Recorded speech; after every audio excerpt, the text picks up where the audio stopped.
우리가 이 땅을 살아가는데요, 인생이 무엇일까요?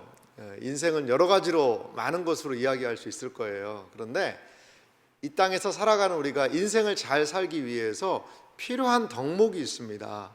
그것은 바로 우리의 인생을 해석하는 것, 어떻게 삶을 해석해야 하는가가 우리의 삶을 너무나도 많은 부분에서 결정하는 것 같아요.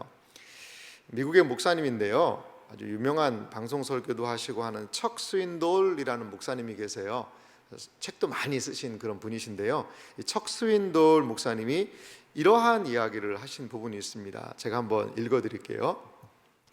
우리 인생은 사건 10%와 그 사건을 대하는 우리의 반응 90%로 이루어진다. 다시 말하면 인생은 사건 그 자체보다는 우리 삶에 일어난 사건에 대한 우리의 해석에 따라 결정된다는 것이다. 어떤 상황에 대한 우리의 해석은 긍정적일 수도 있고 부정적일 수도 있다. 해석에 따라서 똑같은 상황이 축복이 될 수도 있고 삶의 덫이 될 수도 있다. 특히 불행한 사건에 대한 해석이 더욱 그러한데, 시험과 고난, 아픔과 위기를 어떻게 해석하느냐에 따라 삶의 방향이 달라진다. 여러분, 우리의 인생에요, 사건이 10%래요. 그런데 그거에 대한 반응은 90%래요. 지나가다 어떤 사람이 나한테 한마디를 했어요. 이 사람은 무심코 했을 수 있겠지만 그걸 가지고 막 고민을 합니다. 그게 진짜일까? 정말 내가 그럴까? 여러 가지로 그냥 많은 해석을 하는데요, 그 해석을 어떻게 하느냐가 문제죠. 뭐 그 사람은 그런 말 할 수도 있어 라고 생각하면서 그 생각을 툭 터는 사람도 있습니다. 그런데 그게요, 내 마음에 못과 같이 박혀서요, 이거는 내가 이런 걸 거야, 내가 이 모습이 그래, 내가 요즘에 이래서, 내가 그랬어, 내가 이래서 그 말 한마디에요 완전히 삶이요 무너지기도 한다라는 거죠. 사랑하는 성도 여러분, 어떻게 해석해야 합니까? 그리고 무엇을 어떻게 붙들어야 할까요? 오늘 철로역정의 크리스찬은 이제 계속해서 순례의 여정을 나갑니다. 그가 순례의 여정을 나아가면서 과연 무엇이 필요했을까요? 오늘 우리가 읽은 성경 말씀을 먼저 좀 살펴보면요, 디모데후서 3장 16절 말씀과 17절인데요 이렇게 우리에게 교훈합니다. 모든 성경은 하나님의 감동으로 된 것으로 교훈과 책망과 바르게 함과 의로 교육하기에 유익하니. 아멘. 하나님의 이 말씀이 우리에게 어떻게 한다는 거죠? 교훈을 줍니다. 책망을 줍니다. 바르게 합니다. 의로 교육하게 한다는 거죠. 그래서 이러한 성경의 기능은 우리의 삶에 어떻게 역사하느냐, 17절입니다. 다 같이 읽어볼까요? 함께 읽습니다. 이는 하나님의 사람으로 온전하게 하며 모든 선한 일을 행할 능력을 갖추게 하려 함이라. 할렐루야. 이 하나님의 말씀이 우리를 하나님의 사람으로 온전하게 합니다. 하나님의 사람으로 선한 일을 행할 능력을 갖추게 하는 이 말씀, 이것이 이 땅을 살아가는 우리가 붙들어야 되는 그러한 우리 삶의 해석의 기준이 되는 거예요. 자, 철로역정에서 철로역정은요, 그리스도인이 갖춰야 하는 진리를 소개하고 있습니다.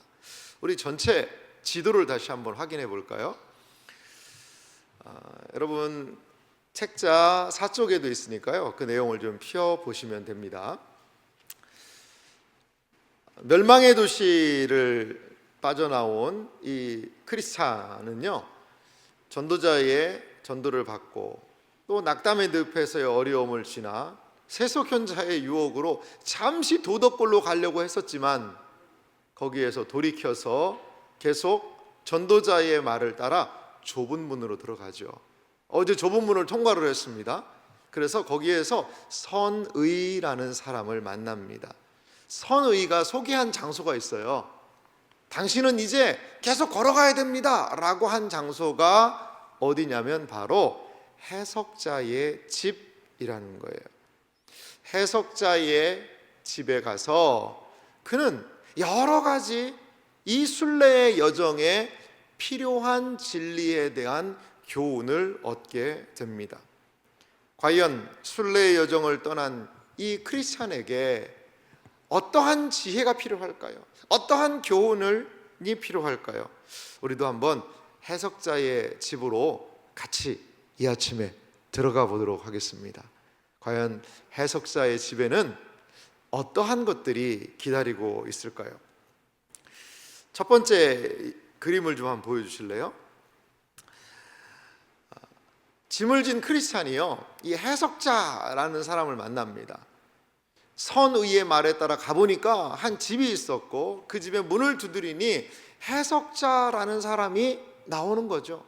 그 해석자를 통하여서 해석자의 집에 들어가서 이제 하나씩 해석자가 안내하는 길을 가게 됩니다. 자, 해석자가 이 순례의 여정을 가고 있는 크리스찬에게 과연 알려주고 싶어하는 그러한 주제, 알려주고 싶어하는 교훈은 무엇일까요? 첫 번째 해석자의 교훈이 있는데요, 그것은 참 목자의 초상화를 해석자가 보여줍니다. 해석자는 참 목자의 초상화가 있는 방으로 이 사람 크리스찬을 인도하고 있습니다. 하인이 방문을 열자 한 초상화가 등장을 했습니다. 한번 다음 그림 한번 보실래요? 이 해석자와 크리스찬은 한 방의 문을 열고 들어갔더니요, 이렇게 벽에 큰 초상화가 있는 거예요. 그분의 눈은 하늘을 보고 있고 가장 고귀한 책을 들고 있으며 입술에 진리의 법이 새겨져 있습니다.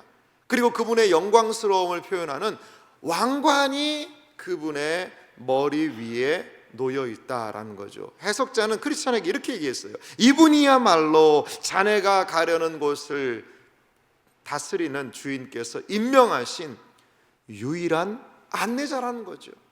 이분의 모습을 잘 들여다보게 라고 해석자는 이야기하는 거죠. 왜 내가 이 사람을, 이 초상화를 가장 먼저 보여줬냐면 앞으로 당신이 가게 될 순례의 여정에 이 사람의 초상, 이 참 목자의 초상과 비슷한 사람을 따라가야 된다는 거예요. 이 참 목자와 말은 그럴싸하게 하는데 참 목자를 닮지 않은 사람은 온갖 사탕 발림에 불과하다. 이 순례의 여정은 참 목자를 따라가는 길이다 라고 해석자는 이야기합니다. 해석자가 소개한 분이 누굴까요? 뭐 사도의 모습이다, 여러 가지 많은 이야기들을 해요. 그런데 저는 이 존 버년의 이 철로역정의 내용을 가만히 읽어보니까 우리의 삶의 유일한 안내자 되신 예수 그리스도가 아니신가, 이런 생각이 들어요. 존 버년은 이 해석자가 이 참목자의 초상이 누구라고 소개하지 않아요. 그런데 예수 그리스도지만 또 하나가 있어요. 그 참목자의 모습은 수많은 이 땅에 있는 목자들을 또 의미하는 것 같아요. 누구를 닮은? 예수님을 닮은 사람들 말이죠. 예수님을 닮은 수많은 목자들이, 순례의 여정을 걸어가는 사람들이 끝까지 하나님 앞에 이르도록 지금도 안내하고 있다는 거죠. 여러분, 존 버년이 방황하고 존 버년의 진리가 필요할 때 존 버년을 도와줬던 존 기포트 목사님이 있습니다.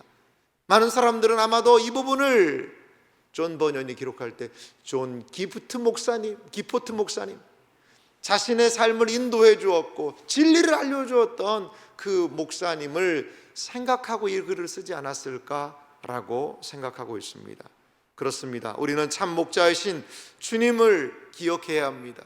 그리고 또한 참 목자를 닮은 이 땅의 목자들의 인도를 따라 아버지의 집으로 갈 수 있습니다.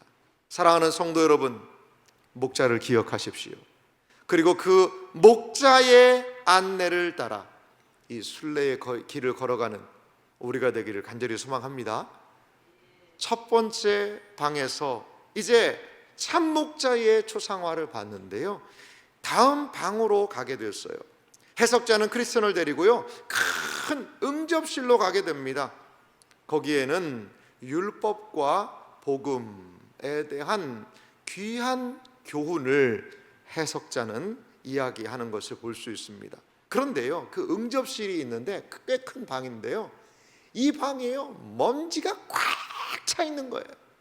이 방이 생긴 이후로 한 번도 청소를 하지 않아서요, 그냥 먼지가 수북수북이 쌓여 있는 겁니다. 그러자 해석자는 한 일꾼에게 이 방을 청소하라 라고 이야기를 합니다. 사진을, 그림을 한번 보여주실래요?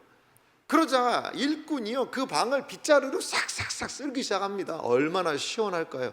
근데 여러분 생각해 보세요. 먼지가 이렇게 수북이 쌓인 방을 저 빗자루로 쓸면 어떻게 되겠어요? 크리스찬이 그 방에 있다가 질식이 죽겠는 거예요. 막 먼지가 그냥 꽉 그 거실에 차가지고요, 기침이 나오고 숨을 못 쉴 정도예요.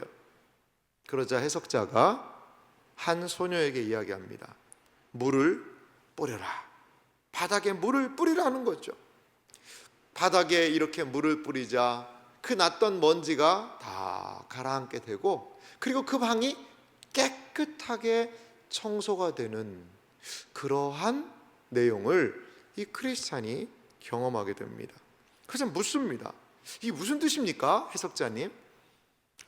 그러자 해석자는 이렇게 얘기해요. 응접실은 은혜로운 복음으로 깨끗해진 적이 한 번도 없는 사람의 마음을 이야기합니다.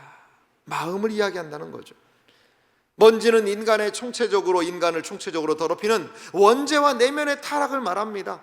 비질을 처음 시작한 사람은 율법이라는 거예요. 저 빗자루 들고 있는 사람이 율법은 무엇인가를 하면 할수록 이거를 지키고 저거를 지키면 못 지킨 게 생각나고 율법을 다 지켜야 되고, 그러니까 온갖 죄들이 먼지처럼 일어날 수밖에 없다라는 거죠. 물을 가져다 뿌린 소녀는 복음입니다. 율법은 마음의 죄를 씻어내기는커녕 오히려 되살리고 키우고 힘을 더하게 만듭니다. 하지만 복음은 향기롭고 소중한 능력으로 마음에 들어오게 되면 어떤 일이 일어나는지, 그 마음을 청결하게 할 수 있는 것은 복음의 능력밖에 없습니다 라고 이 상황을 해석해 주고 있습니다. 여러분, 그렇습니다. 복음 안에서만 우리는 참 자유를 얻을 수 있다는 것을 기억하시기 바라요. 성경 구절 몇 개를 붙들고 내가 이거 지키면 평생 잘 살 수 있다, 내가 보니까 이거는 꼭 해야 되더라 라는 몇 가지만을 붙잡고 살아가는 것 자칫하면요, 율법에 의지하는 것일 수 있어요. 늘 그것만 해야 된다는 거예요. 늘 이거를 강조하는 거죠.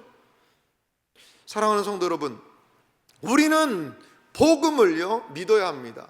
그런데 몇 가지 붙들고 아니라 총체적인 복음을 믿어야 합니다.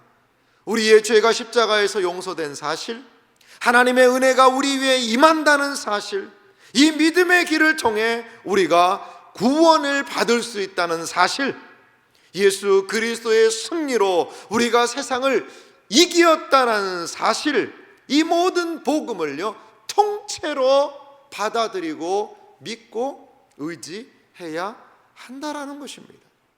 사랑하는 성도 여러분, 그러면 우리의 마음은 복음으로 거룩해지고, 우리의 마음은 복음으로 성결해지며, 우리의 마음은 복음을 통하여 새롭게 될 수 있다는 사실을 여러분 믿으시기 바랍니다.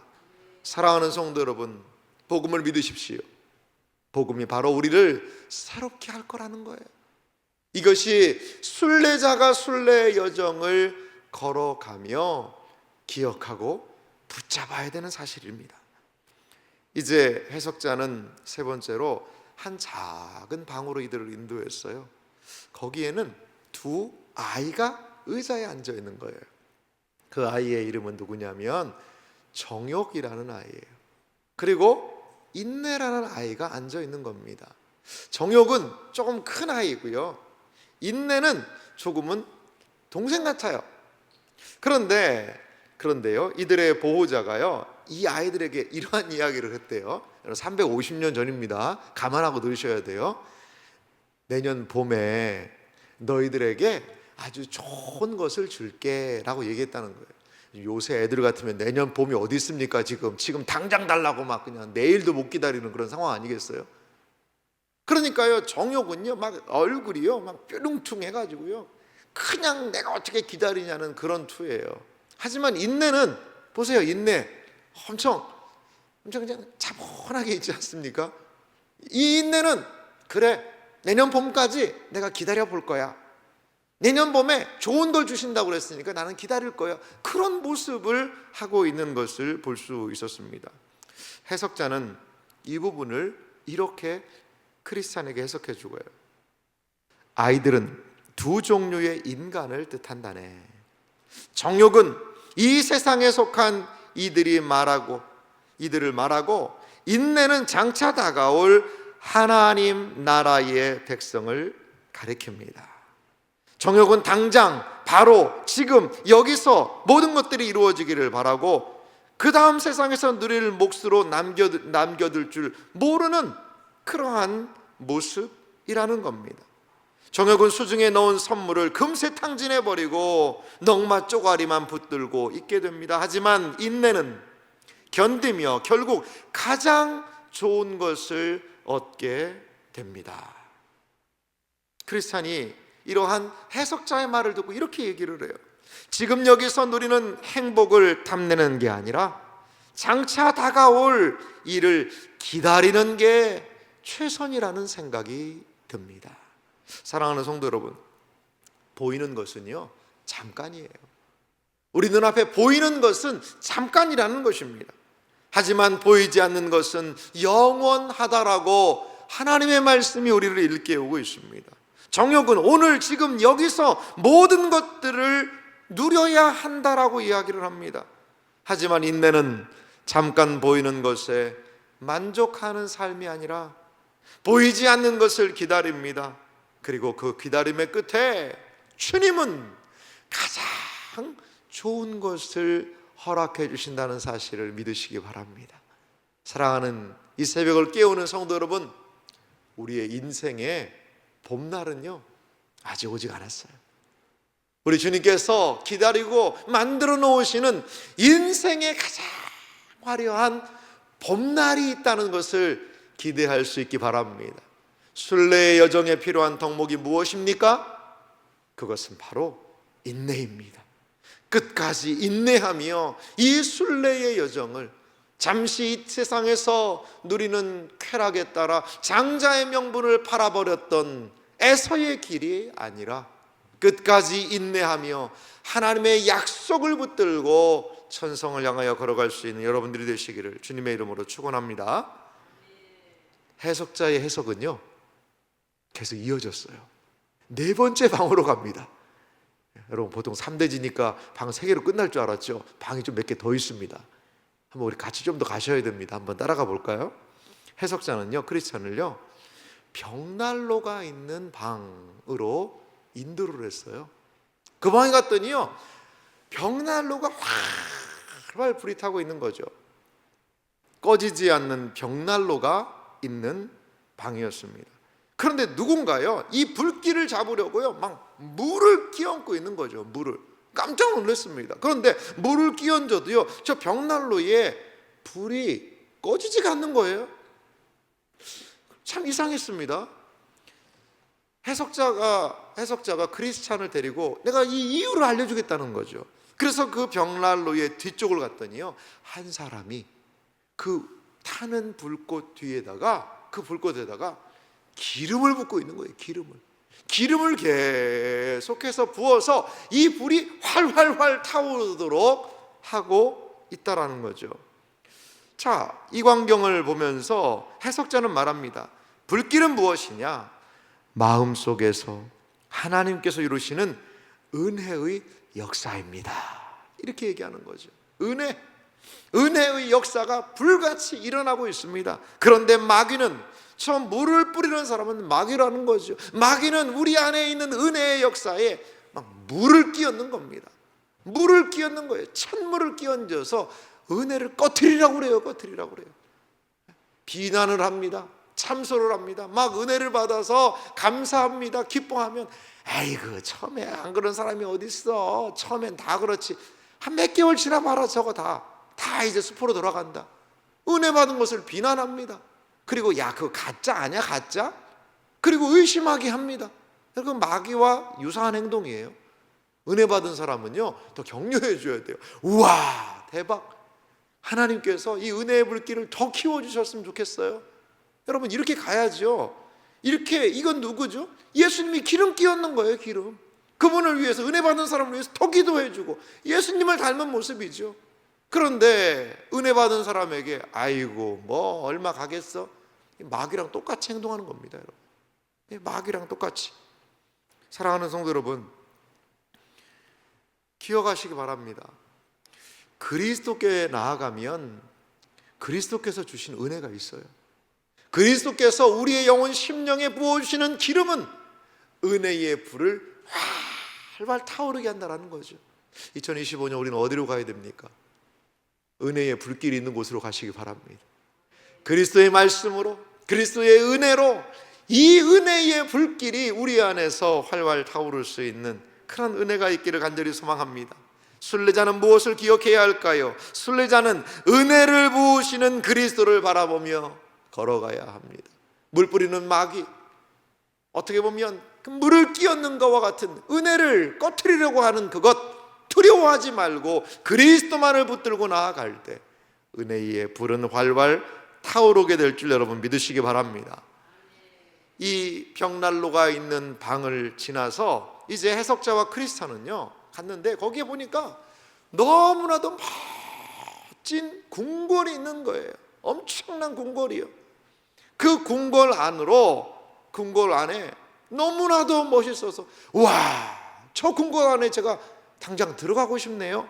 근데 멋진 궁궐로 들어가는 한 용감한 사나이를 보게 됩니다. 그런데 이 궁궐은요 너무나도 강력한 수비대가요 그 앞을 딱 지키고 있는 겁니다. 아무리 이 성이 멋지고 이 궁궐이 멋지지만 이 안에 들어갈 수 없어 라고 이야기하는 것처럼 그 문을 지키고 있는 사람들이 있는 것이죠. 그래서 그 궁궐 밖에 사람들이 웅성웅성 모여 있는데 아무도 그 안을 들어가려고 엄두를 못 내는 겁니다. 왜요? 너무나도 그 앞에 지키고 있는 수비하는 병사들이 강력해 보였기 때문이죠.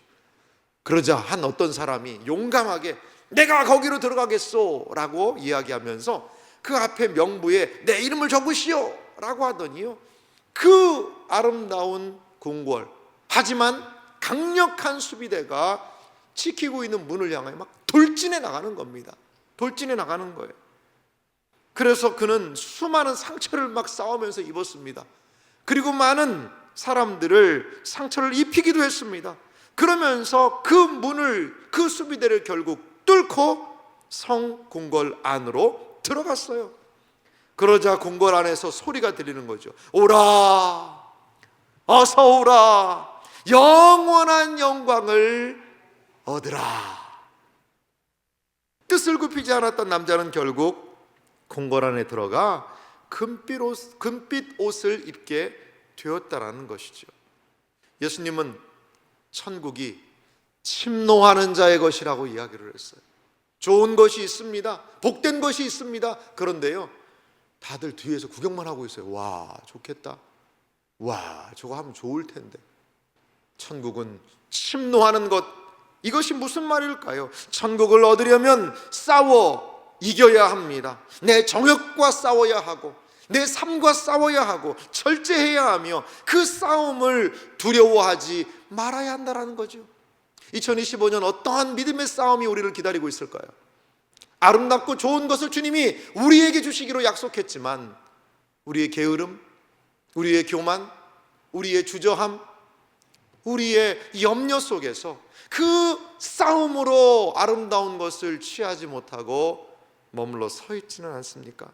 누가 천국을 얻은 자입니까? 바로 끝까지 분투하는 자입니다. 믿음을 분투하고 사명을 따라 살아가는, 끝끝내 승리하는 그러한 순례자, 그리스도인, 믿음의 길을 걷는 우리가 되기를 간절히 소망합니다.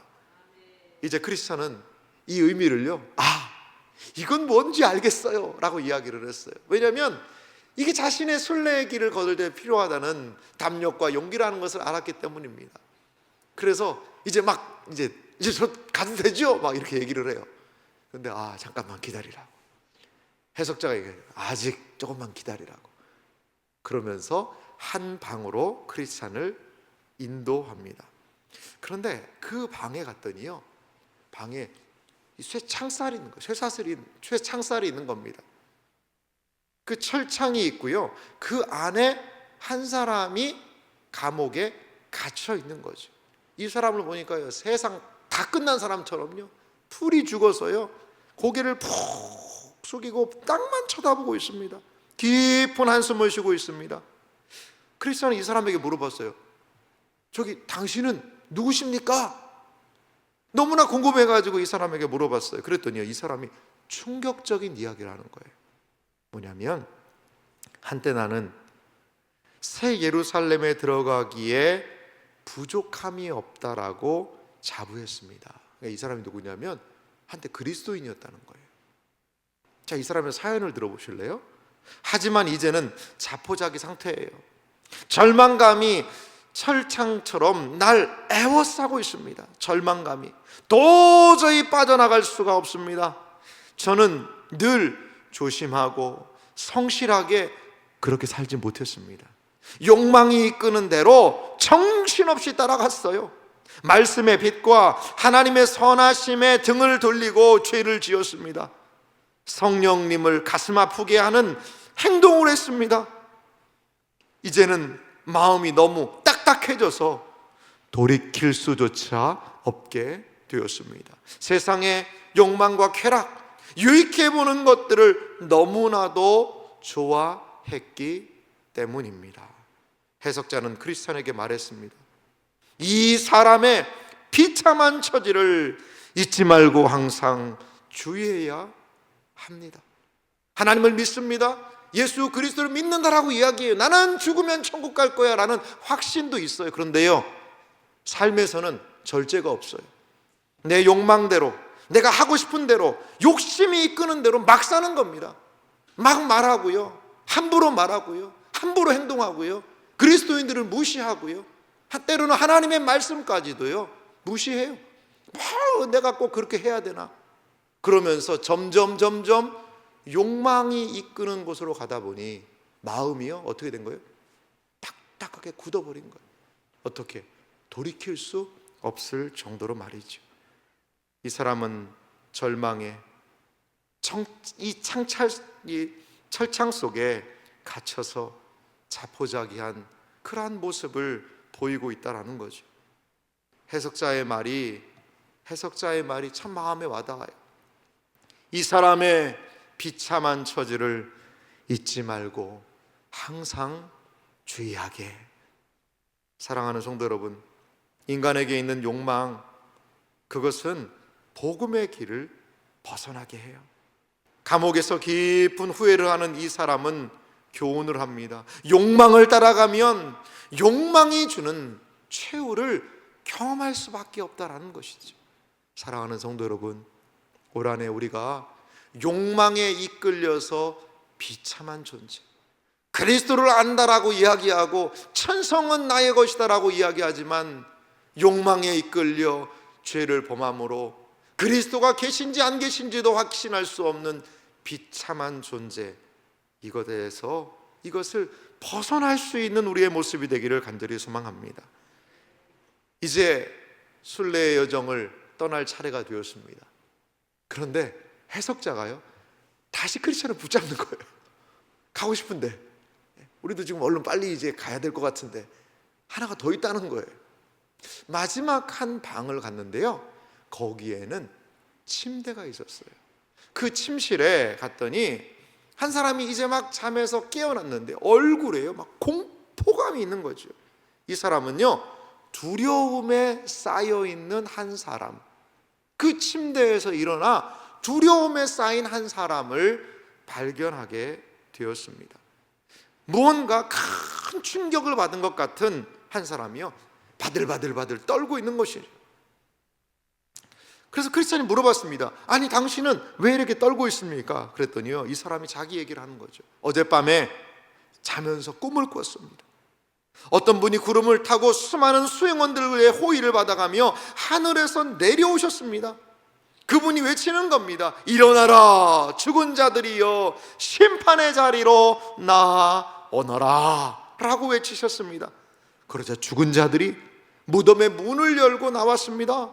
그리고 가라지와 쭉정이 자풀들을 샅샅이 걷어다가 활활 타오르는 불못에 던져버려라 라고 명령하셨습니다. 그러자 땅이 갈라지며 끝을 알 수 없는 구덩이에서 불티가 튀고 그리고 거기에서 연기가 올라오는 구덩이가 나타났습니다.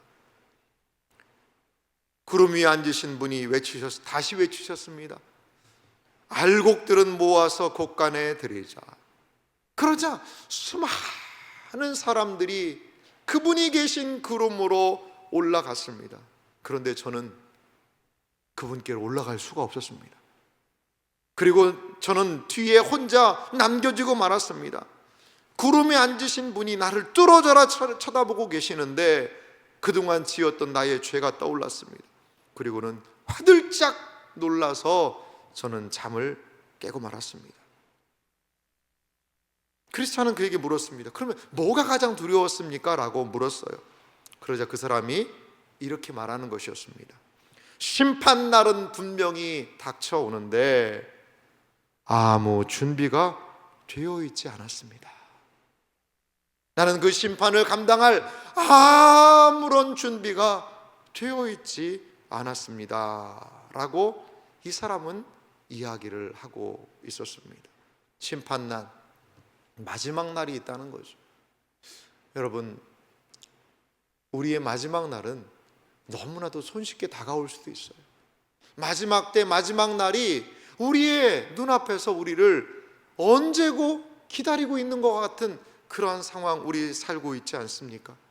여러분, 우리는 마지막 심판의 날에 주님 앞에 설 수 있는 준비가 되어 계십니까? 이상과 같은 7 광경을 보여주고 해석해주며 이 해석자는 크리스찬에게 이렇게 마지막 말을 남깁니다. 새 예루살렘으로 가는 내내 이 모든 일들을 명심해서 끊임없이 힘을 얻고 다른 한편으로는 늘 조심하도록 자극하는 도구로 삼게나. 보혜사 성령께서 함께 하셔서 새 예루살렘으로 가는 길을 인도해 주시기를 비네 라고 이야기를 합니다. 그렇습니다. 새 예루살렘으로 가는 내내 이 7가지의 광경은 크리스찬에게 그리고 순례 여정을 걷는 이들에게 큰 교훈이라는 것입니다. 참목자를 기억해야 합니다. 우리를 새롭게 하고 살리는 복음을 붙들어야 한다는 사실을 여러분 기억하시기 바랍니다. 정욕이 아니라 끝까지 이 길은 인내해야 합니다. 그리고 그리스도께서 꺼지지 않는 은혜의 불길을 내 심령에 부어주실 수 있다는 확신을 가지고 걸어가야 합니다. 이 길을 걷기 위해서 우리에게 필요한 것은 담력과 용기입니다. 은혜의 삶이 하나님께서 보여주신 확실하고 복된 것이 있다면 그것으로 돌파해 나갈 수 있는 담력과 용기가 우리에게 필요하다는 거죠. 정욕을 따라가는 사람들의 비참한 모습, 스스로 천성이 내 것이라고 이야기하지만 여전히 인간의 욕심으로 따라가고 살아가는 사람들의 비참한 그 모습도 보여주고 마지막 때를 준비하지 못한 자의 두려움, 그것도 우리는 기억하여야 합니다. 사랑하는 성도 여러분, 로마서 15장 4절은 우리에게 이렇게 이야기하고 있습니다. 다 같이 읽어볼까요? 무엇이든지 전에 기록된 바는 우리의 교훈을 위하여 기록된 것이니 우리로 하여금 인내로 또는 성경의 위로로 소망을 가지게 함이니라. 할렐루야. 사랑하는 성도 여러분, 하나님의 말씀 안에 소망이 있습니다. 이 순례의 여정을 걸어갈 때에 하나님의 말씀을 붙드시기를 바랍니다. 그러면 우리 앞에 있는 많은 문제들, 상황들을 해석할 수 있는 힘이 거기에 생깁니다. 그리스도는 순례의 여정에서 수많은 상황을 만나게 돼요. 그럴 때마다 이 해석자의 7가지의 상황에 대한 그 이야기 교훈이 그의 마음에 기억났을 거예요. 사랑하는 성도 여러분, 해석이 필요합니다.